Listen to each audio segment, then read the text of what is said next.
हाय everyone, very good morning. Madhya Pradesh daily current affair में हम बात करेंगे 4-5 मार्च की सभी महत्वपूर्ण खबरों के बारे में। तो आइए स्टार्ट करते हैं फटाफट।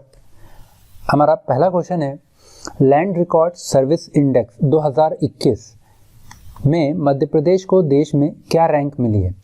देखिए, इसका अनाउंसमेंट आज ही हुआ है कि आपका जो लैंड रिकॉर्ड्स सर्विस इंडेक्स है उसमें मध्य प्रदेश जो है वो पहले स्थान पर रहा है। पॉइंट क्लियर है। तो इसका सही आंसर क्या हुआ आपका? प्रथम स्थान पर। लैंड रिकॉर्ड सर्विस इंडेक्स के अंतर्गत मध्य प्रदेश को कंसेक्यूटिवली पिछले साल भी मध्य प्रदेश प्रथम स्थान पर रहा था और इस साल भी मध्य प्रदेश को पहला स्थान ही मिला है। पॉइंट क्लियर है यहाँ पे। अब इसके बारे में बात करेंगे तो देखिए, थोड़ा सा रीड कीजिए यहाँ पर। तो एमपी इज टॉप परफॉर्मर। देखिए, MP is top performer for the second year in a row. MP, then West Bengal, then Odisha, then Maharashtra and then Tamil Nadu are top 5 states, all scoring more than 70 marks. Point clear है। देखिए यहाँ पर समझिए, ये table में तो यहाँ पर आप देखेंगे कि मध्य प्रदेश, देन वेस्ट बंगाल, देन उड़ीसा, महाराष्ट्र और तमिलनाडु, ये पांचों स्टेट ऐसी हैं जिनका इस साल का स्कोर जो है वो 70 प्लस है। तो एक क्वेश्चन ये भी बन सकता है कि 70 प्लस स्कोर वाला स्टेट कौन सा नहीं है। तो आपको ये पांचों स्टेट याद होने चाहिए नाम। और इसके बाद बात करें मध्य प्रदेश के स्कोर की, तो मध्य प्रदेश पहला स्थान तो रहा ही है, साथ में मध्य प्रदेश का स्कोर रहा है 80.2। कितना स्कोर है मध्य प्रदेश का? 80.2।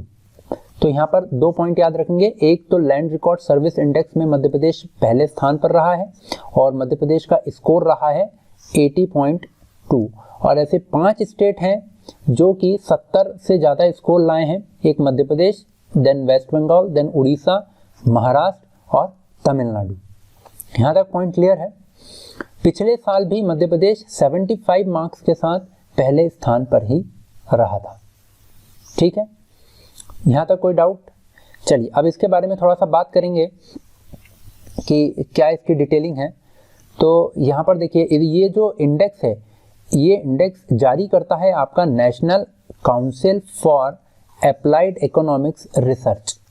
ठीक है, नाम याद रखेंगे। कौन जारी करता है? ये national council for applied economics research के द्वारा ये रैंकिंग जारी की जाती है, लैंड रिकॉर्ड्स सर्विस इंडेक्स। ठीक है, जिसमें मध्य प्रदेश देश में पहले स्थान पर रहा है। अब इसको समझेंगे कि होता क्या है। तो देखिए, इसमें आपके जो भू अभिलेख होते हैं, मतलब लैंड रिकॉर्ड्स जो होते हैं, उनको इंफॉर्मेशन टेक्नोलॉजी के तहत उनका कंप्यूटरीकृत किया जाता है, उनको कंप्यूटराइज्ड करना और भू अभिलेखों से संबंधित अन्य सेवाओं को जो उनके उपयोग करता है उन तक सुगमता से पहुंचाना। कुल मिला के जो तकनीक है, आधुनिक तकनीक है, जो आधुनिक तकनीक का उपयोग करके और चीज़ों को सरल और सुगम बनाना, ये देखते हैं कि कितना, मतलब कौन सी स्टेट ने कितना लैंड रिकॉर्ड्स वाले काम को सरल और सुगम बनाया है। तो उसके आधार पर रैंकिंग जारी की जाती है। पॉइंट क्लियर है। फिर इसमें आप देखेंगे कि भू अभिलेख कार्यालय जो है उसने क्या किया है मध्य प्रदेश के अंदर। अगर बात करें तो अपनी सेवाओं को नागरिकों तक, मतलब जो उनकी सेवाएं होती हैं, जैसे कि लैंड रिकॉर्ड्स मेंटेन करना, मतलब ऑनलाइन लैंड रिकॉर्ड्स अवेलेबल करवा देना, ठीक है, नक्शे बनाना, तो नागरिकों को सुगमता से पहुंचाने के लिए इंफॉर्मेशन टेक्नोलॉजी के क्षेत्र में कई महत्वपूर्ण कार्य किए गए हैं और इन्हीं सेवाओं की गुणवत्ता के आधार पर यह रैंकिंग निकाली जाती है, जिसमें मध्य प्रदेश को पहला स्थान प्राप्त हुआ है। अब भू अभिलेख कार्यालय के जो उन्होंने काम किए हैं उनमें उन्होंने एक तो नक्शों का डिजिटाइजेशन किया है, मतलब डिजिटल नक्शे बनाए हैं, ड्रोन के द्वारा फोटो खींच के डिजिटाइजेशन किया है, और भू अभिलेखों की जो रिकॉर्ड्स हैं उनको कंप्यूटराइज्ड किया है और उनकी प्रतियां जो हैं, लैंड रिकॉर्ड्स जो हैं, वो कहीं भी और कभी भी ऑनलाइन आप मतलब उनको देख सकते हैं, ऑनलाइन डाउनलोड कर सकते हैं, ऑनलाइन वो अवेलेबल होते हैं। इसी के साथ साथ जो भूमि बंधक हैं, मतलब ऐसी भूमि जो मतलब कृषि योग्य नहीं है, किसानों के पास है लेकिन, तो उन भूमियों का रिकॉर्ड बनाया गया है और उन भूमियों के आधार पर किसानों को आसानी से ऋण प्राप्त करने में सुविधा प्रदान की गई है। ठीक है, तो ये 2-3 कार्य हैं भू अभिलेख कार्यालय के, जिनके आधार पर उनकी रैंकिंग अच्छी आई है और पूरे देश में उनको प्रथम स्थान प्राप्त हुआ है। ठीक है, चलिए इसके बाद बात करेंगे नेक्स्ट क्वेश्चन की। तो अगला क्वेश्चन है हमारा, मध्य प्रदेश राज्य की पहली रात्रि सफारी किस राष्ट्रीय उद्यान में शुरू की गई है? अब देखिए ये क्वेश्चन जो है वो इंपॉर्टेंट हो जाता है एमपीपीएससी प्री के हिसाब से, क्योंकि एमपीपीएससी का आप सिलेबस देखेंगे तो वहाँ पर नेशनल पार्क और नेशनल सेंचुरीज के साथ में सफारी अलग से मेंशन किया गया है। तो जब भी बात आएगी सफारी की तो हम इस पे फोकस करेंगे कि यहाँ पर जैसे रात्रि सफारी की बात हो रही है कि मध्य प्रदेश में पहली रात्रि सफारी कहाँ शुरू की गई है, तो इसका सही आंसर है आपका वन विहार में। कहाँ शुरू की गई है? वन विहार। वन विहार कहाँ पर है आपका? वन विहार नेशनल पार्क ये है आपका भोपाल में, श्यामला हिल्स पहाड़ियों पर ये आपका वन विहार नेशनल पार्क स्थित है। अब यहाँ पर बात आई है वन विहार की, तो वन विहार के बारे में थोड़ा सा डिटेल स्टैटिक जीके देखते हैं। तो देखिए वन विहार राष्ट्रीय उद्यान की स्थापना हुई है आपकी 1979 में, ठीक है, और 1983 में इसे नेशनल पार्क राष्ट्रीय उद्यान का दर्जा दे दिया गया था। कब दिया गया है इसको राष्ट्रीय उद्यान का दर्जा? तो वो दिया गया है 1983 में। पॉइंट क्लियर है। और इसके एरिया की बात करें तो इसका एरिया है लगभग 445.21 किलोमीटर स्क्वायर। ठीक है, तो ये 3 पॉइंट याद रखेंगे। स्थापना कब हुई है? 1979 में। बात की जाए नेशनल पार्क कब बना है? तो 1983 में। और एरिया की अगर बात की जाए तो एरिया है 445.21 किलोमीटर स्क्वायर।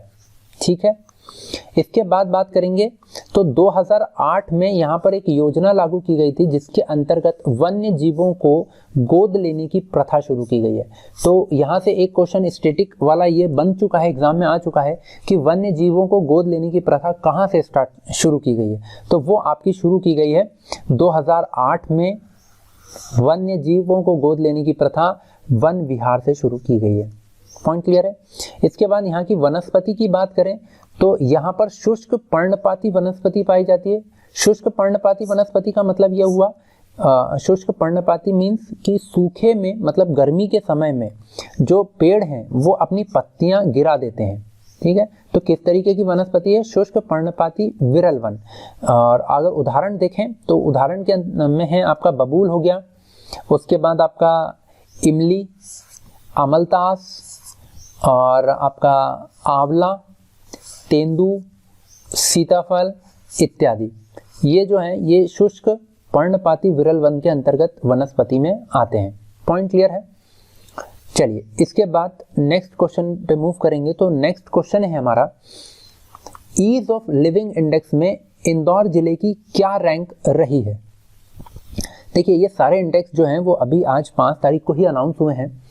तो ईज ऑफ लिविंग इंडेक्स जो है इसमें जो टॉप 10 है, टॉप 10 में से इंदौर जिला ही है जो सिर्फ टॉप 10 में आया है मध्य प्रदेश के।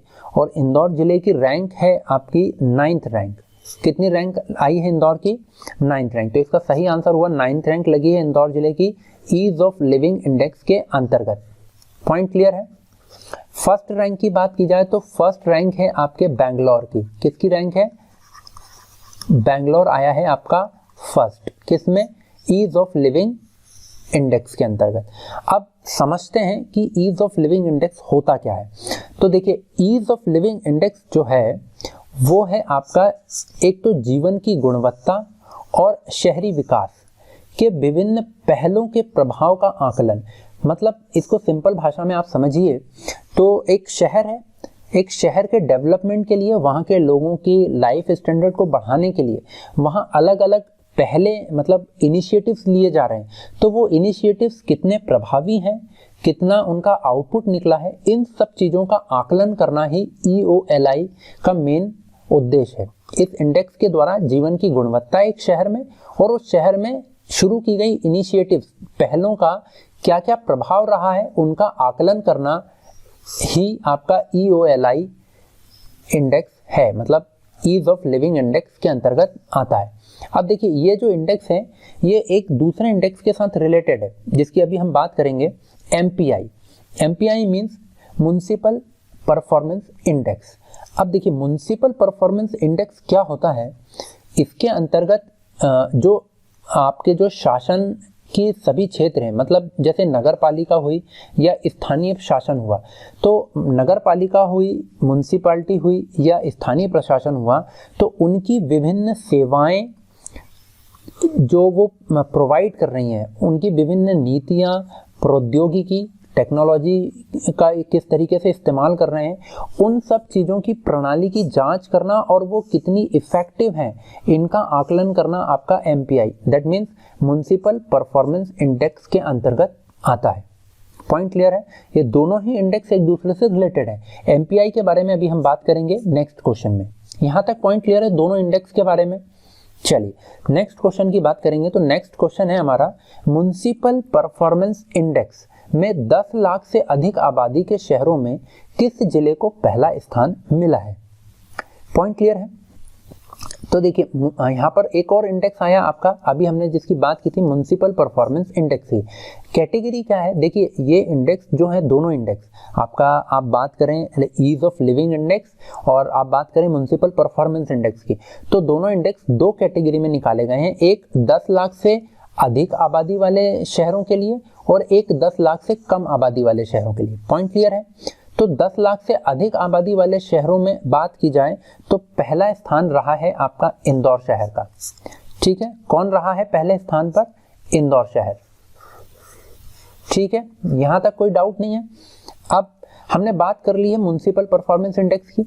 अगर आप इसको थोड़ा सा रिलेट करेंगे तो देखिए इंदौर पिछले 4 सालों से कंटिन्यूसली स्वच्छता में नंबर 1 आ रहा है, तो उसी हिसाब से यहाँ के म्युनिसिपल को जो है, म्युनिसिपल कॉरपोरेशन को म्युनिसिपल परफॉर्मेंस इंडेक्स में पहला स्थान प्राप्त हुआ है 10 लाख से अधिक आबादी वाले शहरों के कैटेगरी में। ठीक है, अब यहाँ पर बात करेंगे, देखिए एक तो मिलियन प्लस मीन्स होता है 10 लाख से ज़्यादा। ठीक है, उसके बाद ये फर्स्ट रैंक आपकी इंदौर की, और स्कोर आपको बहुत अच्छे से बिल्कुल रट लेना है। कितना स्कोर रहा है इंदौर का? 66.08। स्कोर बिल्कुल आपको रटा जाना चाहिए, इसमें भूलने वाली कोई बात ही नहीं है। ठीक है, कितना है? 66.08। क्लियर है? डायरेक्ट बिल्कुल क्वेश्चन बनेगा ये एग्जाम में कि इंदौर का स्कोर कितना रहा है, इंदौर की रैंक कितनी रही है, किस आबादी वाले क्षेत्र के अंतर्गत इंदौर की रैंक आई है, तो ये सारे फैक्ट आपको याद रखना है। अब देखिए बात की जाए 10 लाख से अधिक आबादी वाले शहरों में मध्य प्रदेश का एक और शहर है, उसकी रैंक रही है 3rd, और वो है आपका भोपाल। पॉइंट क्लियर है? भोपाल की रैंक कितनी आई है? भोपाल आपका रहा है 3rd नंबर पे। ठीक है, और इसका आप स्कोर याद रखेंगे, भोपाल की रैंक लगी है एक तो 3rd, और स्कोर रहा है इसका 59.04। कितना स्कोर है? 59.04। रैंक रही है आपकी 3rd, स्कोर है आपका 59.4। ठीक है, मिलियन प्लस कैटेगरी के अंतर्गत 10 लाख से अधिक आबादी में। तो दोनों चीजें याद रहेंगी, एक इंदौर फर्स्ट रैंक, स्कोर है 66.08, भोपाल 3rd रैंक 59.04 इसका स्कोर है। अब बात करेंगे थोड़ा सा और डिटेल की, तो कितने शहरों ने पार्टिसिपेट किया इस इंडेक्स में? तो देखिए पूरे देश के 111 शहरों ने पार्टिसिपेट किया था इस इंडेक्स के लिए।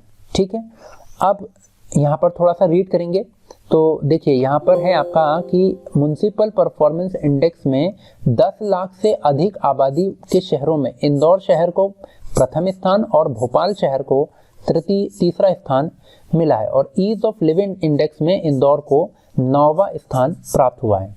अब देखिए यहाँ पर जो गौर करने वाली बात है, ये दोनों जो इंडेक्स हैं ये भारत सरकार के शहरी विकास एवं आवास मंत्रालय के द्वारा स्मार्ट सिटी योजना के अंतर्गत जारी किए जाते हैं।